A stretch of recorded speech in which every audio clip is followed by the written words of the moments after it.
के मंदिर करें प्रभु का गुणगान। आज प्रभु के इस दिन में करें उसी का महिमा गान।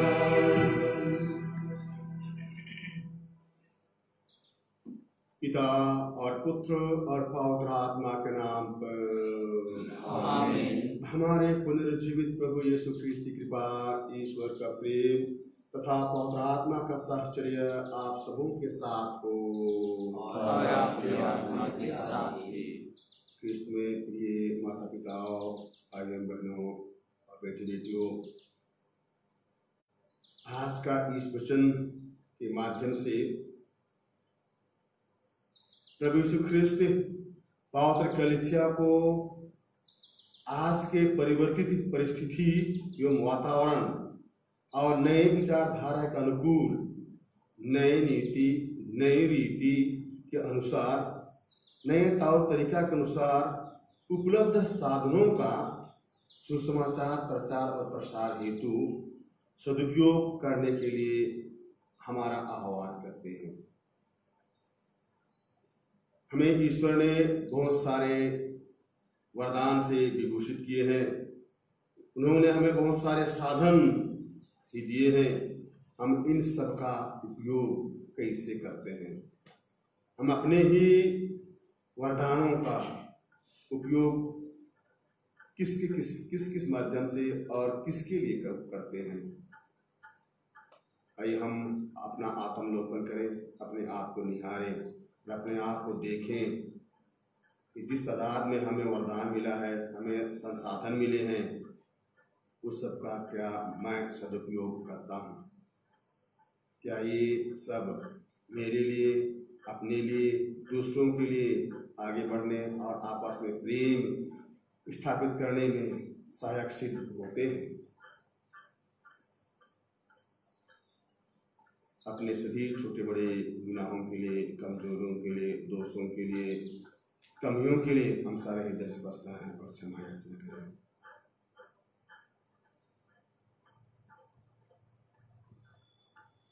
हम सब मिलकर बोले, हे भाई और बहनों, मैं सर्वशक्तिमान पिता परमेश्वर और आप लोगों के सामने स्वीकार करता हूँ कि मैंने अपने से और अपना कर्तव्य पूर्ण करने से बार बार पाप किया है। मैं अपना दोष स्वीकार करता हूँ, इसलिए मैं धन्यवाद से स्वर्ग के सब दूतों, सब संतों और आप लोगों से हे भाई और बहनों विनती करता हूँ कि आप मेरे लिए प्रभु परमेश्वर से प्रार्थना करें। सर्वशक्तिमान परमेश्वर हम लोगों पर दया करे, हमारे पाप क्षमा कर हमको अनंत जीवन प्रदान करे। आमीन।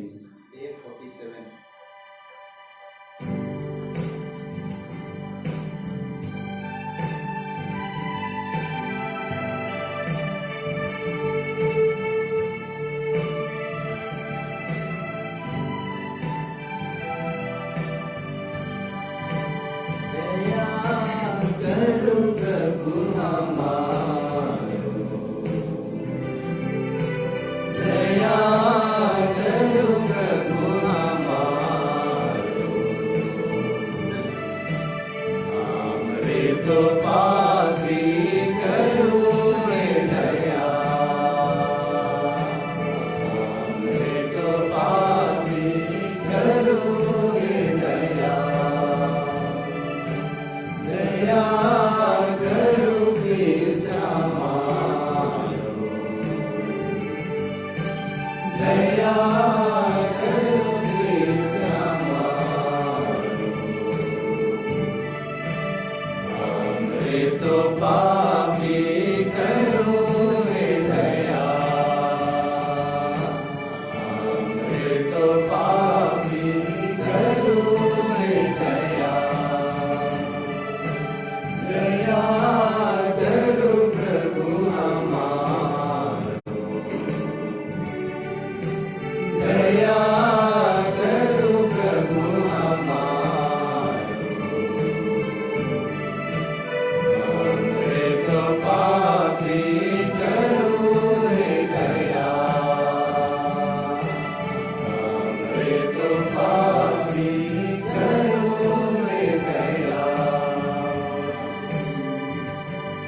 हम प्रार्थना करें। हे स्वर्गीय पिता, हमारे प्रभु यीशु के प्रकाश ने पाप और घृणा का अंधकार नष्ट कर दिया है, तो दयापूर्वक हमारा पथ प्रदर्शन कर, जिससे हम उसी प्रकाश में जीवन व्यतीत करें। हमारे जीवन को अपने सत्य से तथा हृदय को अपने प्रेम से संचालित करने की कृपा कर। मैं यह वर दे उन्हें हमारे प्रभु और तेरे पुत्र यीशु क्रिस्त के द्वारा, जो ईश्वर होकर तेरे तथा पवित्र आत्मा के साथ युगानुयुग जीते रहते और राज करते हैं। आमीन।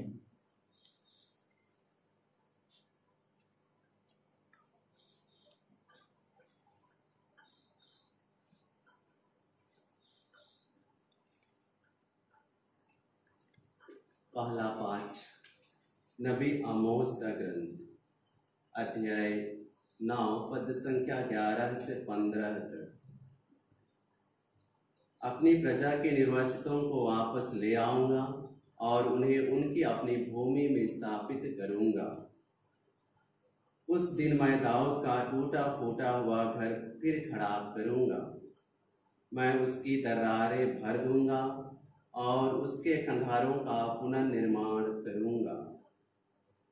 वह जैसा पहले था उसी तरह मैं उसे फिर बनवाऊंगा। तब वे एदोम के बचे हुए अंश और उन सब राष्ट्रों को अपने अधिकार में करेंगे जो पहले मेरे कहलाते थे। यह उस प्रभु की वाणी है जो यह सब पूरा करेगा। यह प्रभु की वाणी है, वे दिन आ रहे हैं जब लूनने वाले के तुरंत बाद हल चलाने वाला आएगा और बोने वाले के बाद अंगूर बटोरने वाला। पहाड़ों से अंगूरी की नदियां बह निकलेंगी और पहाड़ियों से अंगूरी टपकती रहेंगी। तब मैं अपनी प्रजा इस्राएल के निवासितों को वापस ले आऊंगा। वे उजाड़ नगरों का पुनर्निर्माण करेंगे और उनमें निवास करेंगे। वे दाख बारियां लगाकर अंगूरी पिएंगे और बगीचे रोपकर फल खाएंगे। मैं उन्हें उनकी अपनी भूमि में स्थापित करूंगा और मैं जो भूमि उन्हें प्रदान करूंगा उससे वे फिर कभी उखाड़ेंगे नहीं। यह तुम्हारे प्रभु ईश्वर की वाणी है। यह प्रभु की वाणी है। ईश्वर को धन्यवाद। भजन अनुवाक्य। प्रभु अपनी प्रजा को शांति का संदेश सुनाता है। प्रभु अपनी प्रजा को शांति का संदेश सुनाता है। प्रभु ईश्वर जो कुछ कहता है मैं उसे ध्यान से सुनूंगा। वह अपनी प्रजा को, अपने भक्तों को तथा पश्चातापियों को शांति का संदेश सुनाता है। प्रभु अपनी प्रजा को शांति का संदेश सुनाता है। अनुवाक्य। प्रभु अपनी प्रजा को शांति का संदेश सुनाता है। दया और सच्चाई, न्याय और शांति ये एक दूसरे से मिल जाएंगी। सच्चाई पृथ्वी पर पनपने लगेंगी और न्याय स्वर्ग से हम पर दया दृष्टि करेगा। प्रभु अपनी प्रजा को शांति का संदेश सुनाता है। अनुवाक्य। प्रभु अपनी प्रजा को शांति का संदेश सुनाता है। प्रभु हमें सुख शांति प्रदान करेगा और पृथ्वी फल उत्पन्न करेगी। न्याय उसके आगे आगे चलेगा और शांति उसके पीछे पीछे आती रहेगी। प्रभु अपनी प्रजा को शांति का संदेश सुनाता है। अनुवाक्य। प्रभु अपनी प्रजा को शांति का संदेश सुनाता है। जय घोष। हालेलुया। प्रभु कहते हैं, मेरी भेड़ें मेरी आवाज़ पहचानती है, मैं उन्हें जानता हूँ और वे मेरा अनुसरण करती है। हालेलुया।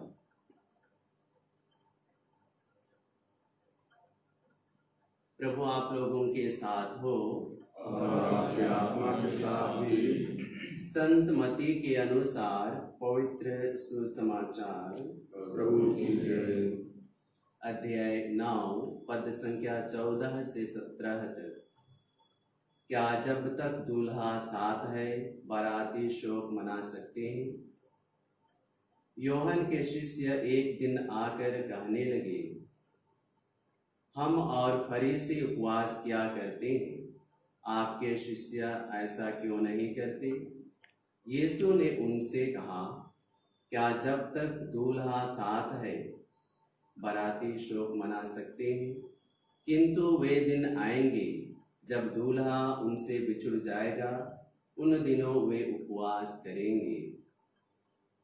कोई कोरे कपड़े का पायबंद पुराने कपड़े पर नहीं लगाता, क्योंकि वह पायबंद सिकुड़कर पुराना कपड़ा फाड़ देता है और चीर बढ़ जाती है। और लोग नई अंगूरी पुरानी मशकों में नहीं भरते हैं, नहीं तो मशकें फट जाती है, अंगूरी बह जाती है और मशकें बर्बाद हो जाती है।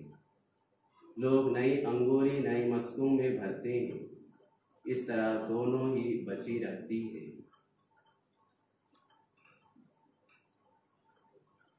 यह प्रभु का पवित्र सुसमाचार है।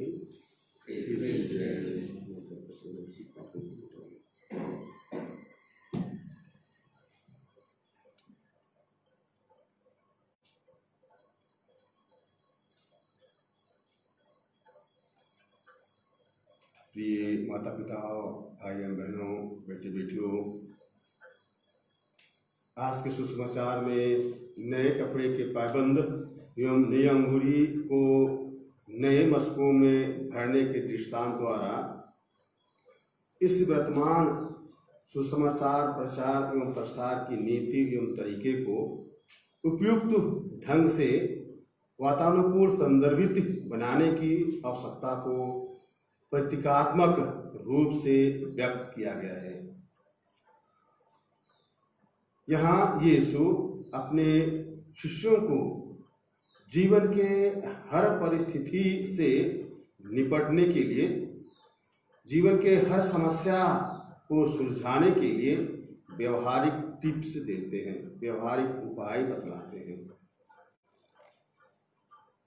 वैसे संत मत्ती रचित सुसमाचार अध्याय 5 पद संख्या 17 में यीशु कहता है, यह न समझो कि मैं संहिता का और नबियों के द्वारा लेख को रद्द करना आया हूं, बल्कि मैं उन्हें अक्षरशः पूरा करने आया हूं।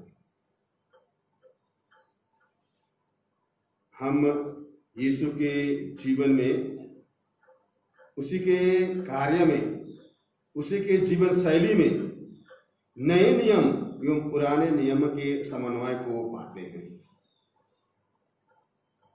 ऐसा नहीं है कि नए व्यवस्थान के पालन में उन्होंने पुराने नियम का उल्लंघन किया है, लेकिन उसने जरूर पुराने नियमों के नीतियों, व्यवस्थाओं एवं तौर तरीके का पालन करते हुए सभी नियमों को मानव जीवन के अनुकूल नीतियों में और नियमों में परिवर्तित कर दिया है। हम लेवी ग्रंथ अध्याय 13 के उत्तर चर्म रोग और कोढ़ बीमारी से ग्रसित लोगों के बारे में पढ़ते हैं। पुराने व्यवस्थान में पुराने नियम अनुसार ये कोढ़ या चर्म रोग से ग्रसित परिवार एवं समाज से बहिष्कृत और तिरस्कृत हुआ करते थे। समाज से वे निकाले गए होते थे और परिवार का भी उनसे कोई संबंध नहीं रह जाता था। लेकिन नए नियम में यीशु ख्रिस्त ने कोढ़ बीमारी को दूर किया,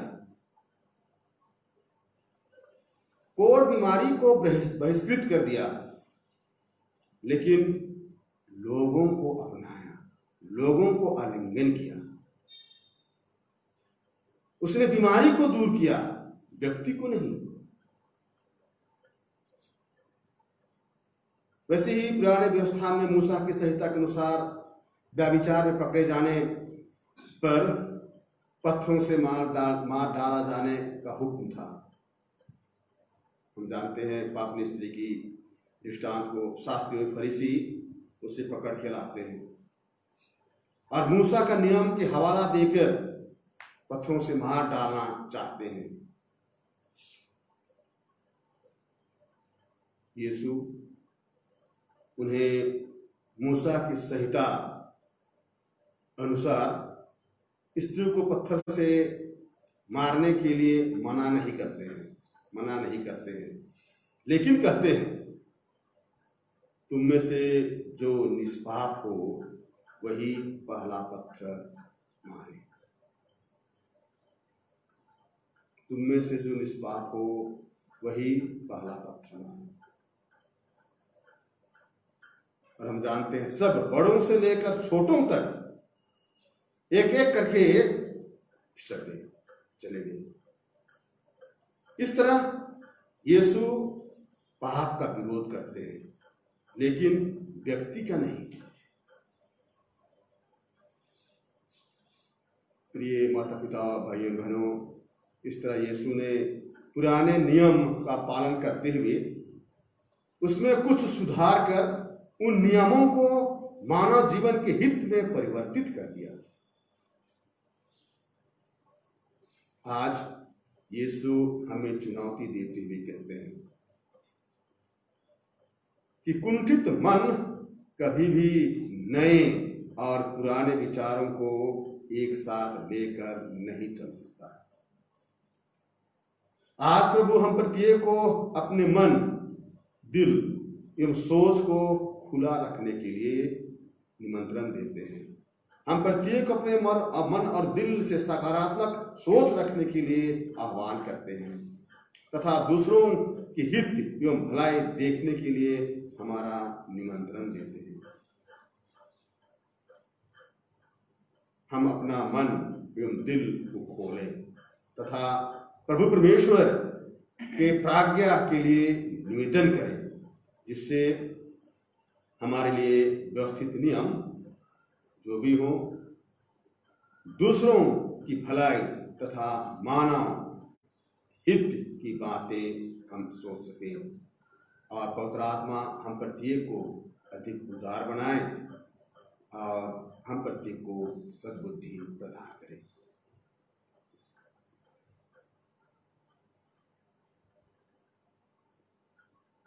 E60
कीजिए कि सर्वशक्तिमान पिता परमेश्वर हम लोगों को आज का यह बलिदान ग्रहण करें।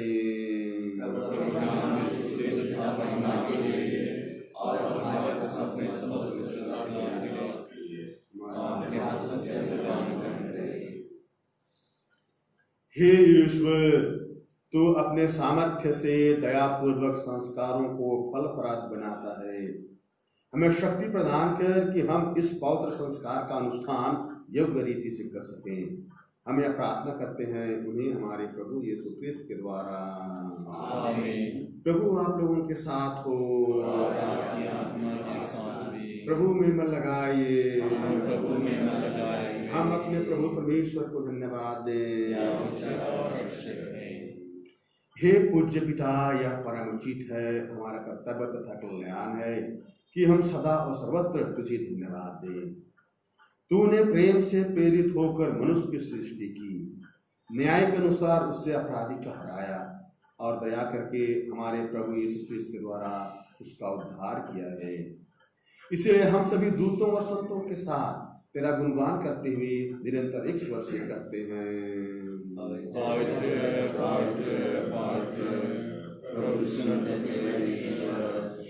और पृथ्वी तेरी महिमा से परिपूर्ण है। स्वर्ग में प्रभु की जय, धन्य वे जो प्रभु के नाम पर आते हैं। स्वर्ग में प्रभु की जय। हे परम पिता, तू वास्तव में पवित्र है, सारी पवित्रता का स्रोत है। हम तुझसे निवेदन करते हैं कि अपने आत्मा के संग से पवित्र करे, क्या हमारे प्रभु यीशु ख्रिस्त का शरीर और रक्त बन जाए।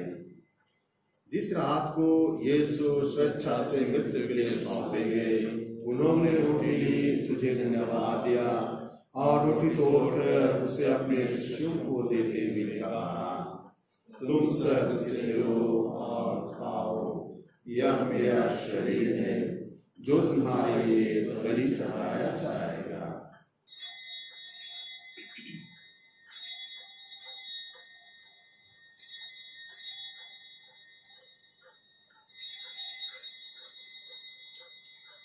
इसी भांति भोजन के बाद उन्होंने कटोरा लिया, तुझे धन्यवाद दिया और उसे अपने शिष्यों को देते हुए कहा, तुम सब इसे लो और पियो, यह मेरे रक्त का कटोरा है, नवीन और अनंत व्यवस्था का रक्त, जो तुम्हारे और सबों की पापों की क्षमा के लिए बहाया जाएगा। तुम मेरे के लिए यह किया करो।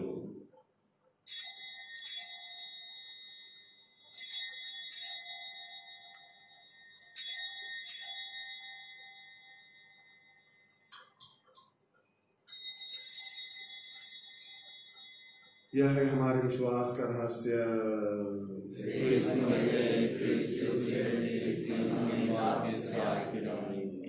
हे परम पिता, यह आज्ञा मानकर हम अपने प्रभु की मृत्यु और पुनरुत्थान की स्मृति में तुझे जीवन की रोटी और मुक्ति का कटोरा चढ़ाते हैं।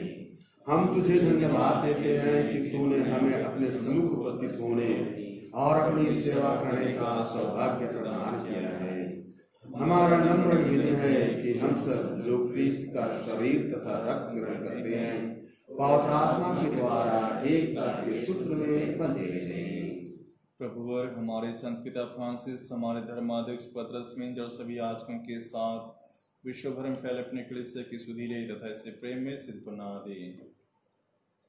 हे प्रभु, हमारे उन भाई बहनों की भी सुधि ले जो पुनरुत्थान की आशा में परलोक सिधार चुके हैं, उन्हें और सभी मृतकों को अपने पुण्य दर्शन का सौभाग्य प्रदान कर हम सब पर दया दृष्टि डाल के हम भी अनंत जीवन के सौभागी बने और ईश्वर की माता धन्य कुमारी मरियम, उनके सुवर संत योसेफ, प्रेरित गण और सब संतों के साथ जो युग युग में तेरे विश्वस्त सेवक सेविकाएं बने रहें, तेरा स्तुति गान कर सकें तेरे पुत्र यीशु ख्रिस्त के द्वारा।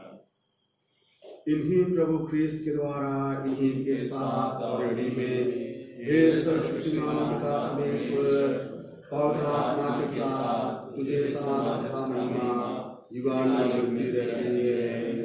आमीन। हम सब मिलकर पिता परमेश्वर से प्रार्थना करें, जैसे कि प्रभु यीशु ख्रिस्त ने हमें एक ही पिता को अब्बा करने के लिए सिखलाया है। हे हमारे पिता जो स्वर्ग में है, तेरा नाम पवित्र किया जाए, तेरा राज्य आए, तेरी इच्छा जैसे स्वर्ग में है वैसे पृथ्वी पर भी पूरी हो। हमारा प्रतिदिन का आहार आज हमें दे, और हमारे अपराध की क्षमा कर जैसे हम भी अपने अपराधियों को क्षमा करते हैं, और हमें परीक्षा में डाल दे, प्राण बुराई से बचा। हे प्रभु, हम तुझसे प्रार्थना करते हैं, सभी बुराइयों से हमें बचा और इस जीवन में हमें कृपा पूर्वक शांति प्रदान कर। हम तेरी दया से सदा पाप से दूर और हर विपत्ति से सुरक्षित रहें, और उस दिन की प्रतीक्षा करते रहें जब हमारे मुक्तिदाता यीशु ख्रिस्त फिर प्रकट होकर हमारी मंगलमय आशा पूरी करेंगे। क्योंकि तेरा राज्य, तेरा सामर्थ्य और तेरी महिमा अनंत तक बने रहती है। हे प्रभु यीशु ख्रिस्त, तूने अपने प्रेरितों से कहा है, मैं तुम्हारे लिए शांति छोड़ जाता हूँ, अपनी शांति तुम्हें प्रदान करता हूँ। तू हमारे पापों पर नहीं, अपने कलीसिया के विश्वास पर दृष्टि डाल और उसे शांति तथा एकता प्रदान कर। तू जो जुगानी जीता रहता और राज करता है। प्रभु की शांति सदा आप लोगों के साथ रहे। हम परस्पर शांति अभिवादन करें।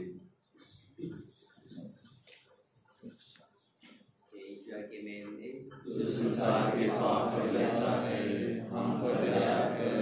ईश्वर के नेम में संसार के पाप पर लेता है, हम पर दया कर। ईश्वर के नेम में संसार के पाप पर लेता है, हमें शांति प्रदान कर। हे प्रभु यीशु ख्रिस्त, जीवंत ईश्वर के पुत्र, तूने परम पिता की इच्छा के अनुसार पवित्र आत्मा के सहयोग से अपनी मृत्यु द्वारा संसार को नव जीवन प्रदान किया है। अपने इस पावन शरीर तथा रक्त के द्वारा हमारे अपराध क्षमा कर हमें हर बुराई से बचा। हम सदा तेरी आज्ञाओं का पालन करते रहें और तुझसे कभी अलग ना हो जाए।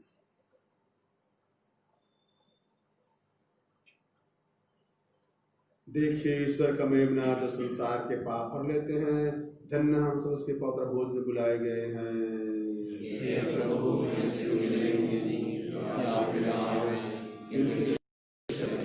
और मेरी आत्मा से उठ जाएगी।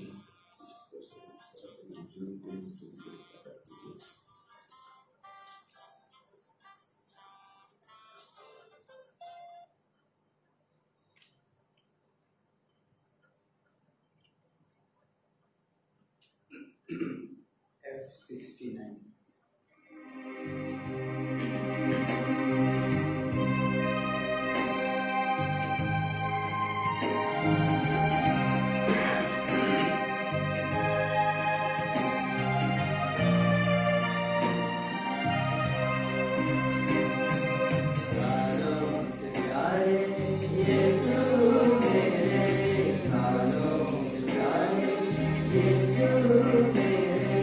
तेरा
आप मन ही मन मेरी इस प्रार्थना को दोहराइएगा।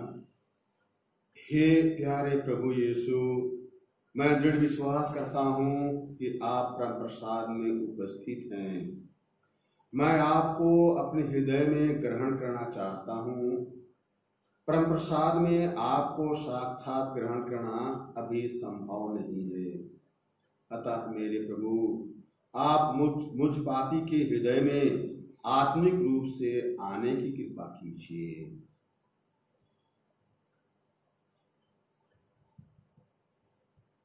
इस घड़ी मेरे हृदय में आने के लिए मैं आपको धन्यवाद देता हूँ। कोरोना वायरस संक्रमण से निजात पाने हेतु प्रार्थना। हे पिता ईश्वर, तूने स्वर्ग और पृथ्वी और जो कुछ उनमें है सब कुछ की रचना की है। मानव को सारी सृष्टि पर अधिकार देकर तूने अपनी महानता प्रदर्शित की है। हे पिता, प्रथम मानव ने तेरी इच्छा ठुकराई। वह तुझसे नाता तोड़कर मृत्यु का शिकार बन गया। उस समय तूने उस पर अपनी अपूर्व दया प्रदर्शित की। हमारे पूर्वजों अब्राहम, इसहाक और याकूब के माध्यम से तूने जिस राष्ट्र की स्थापना की, क्रूसित ख्रीस्त ने उसकी मुक्ति का मार्ग प्रशस्त किया। इस तरह तेरे इकलौते पुत्र ने सबका निर्माण किया। इस बड़ी कृपा के लिए हम तुझे सारे हृदय से धन्यवाद देते और तेरी प्रशंसा करते हैं। हे अब्बा पिता, नोआ के समय जल प्रलय और अब्राहम के समय धधकती आग से तूने भोग विलास एवं वासना में संलिप्त लोगों का सर्वनाश किया। तूने सब मिस्रियों के पहलौठों को मारा और उनकी सेना को लाल सागर में डुबोया। इस तरह तूने मानव के पापाचरण का प्रतिशोध किया। लेकिन निनवे निवासियों को उन्हें पश्चाताप करने का मौका देकर अपनी दयालुता तथा सहनशीलता का अनूठा परिचय दिया है। तूने कहा है अपने अस्तित्व के शपथ, मुझे दुष्ट की मृत्यु से प्रसन्नता नहीं होती, बल्कि इससे होती है कि वह अपना मार्ग छोड़ दे और जीवित रहे। वर्तमान में कोरोना महामारी द्वारा निर्मित परिस्थितियां मानव के नियंत्रण से बाहर हो गई हैं। इस विभीषिका ने दुनिया को हिलाकर रख दिया है। अनगिनत लोग प्रतिदिन बेमौत मारे जा रहे हैं। हे प्रेमी पिता, इस संकट की घड़ी तू अपनी दयालुता को पुनः बढ़ा कर और दुनिया के सब लोगों की स्तुति ले। अपने पुत्र के पवित्र रक्त के द्वारा शरीर और आत्मा से हमें शुद्ध कर और सारी मानव जाति को पाप और मृत्यु के दुष्परिणाम से बचा ले। तू भला है, इस संकट के समय में हमारा उद्धार कर। हे वैद्यों के वैद्य ख्रीस्त, कोरोना वायरस प्रभावित सभी रोगियों को अपनी चंगाई का वरदान दे। सभी चिकित्सा कर्मियों और नेताओं को विवेक, धैर्य एवं आत्मबल देने की कृपा कर। राष्ट्र में एकता, शांति, भाईचारा तथा आपसी सहयोग की भावना स्थापित कर। हे विश्व उद्धार करता, हमारा उद्धार कर। आमीन।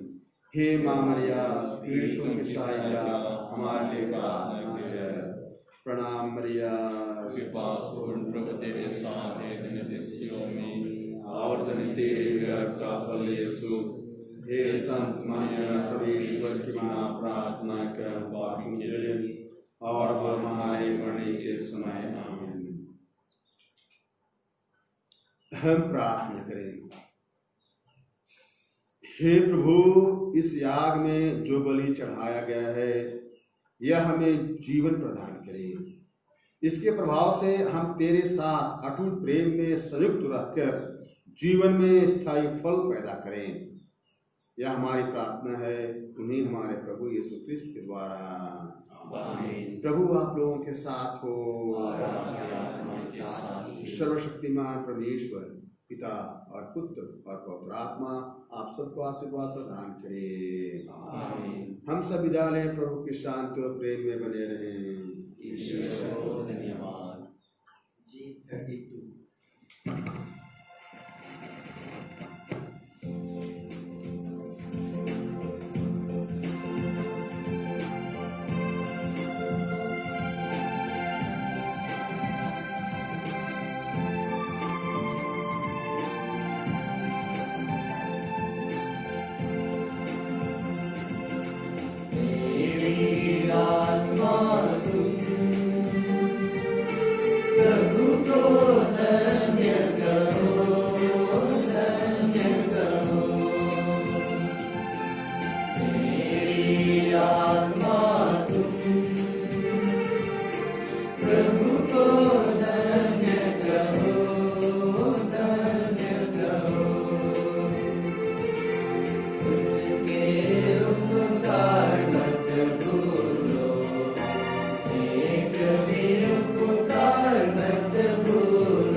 को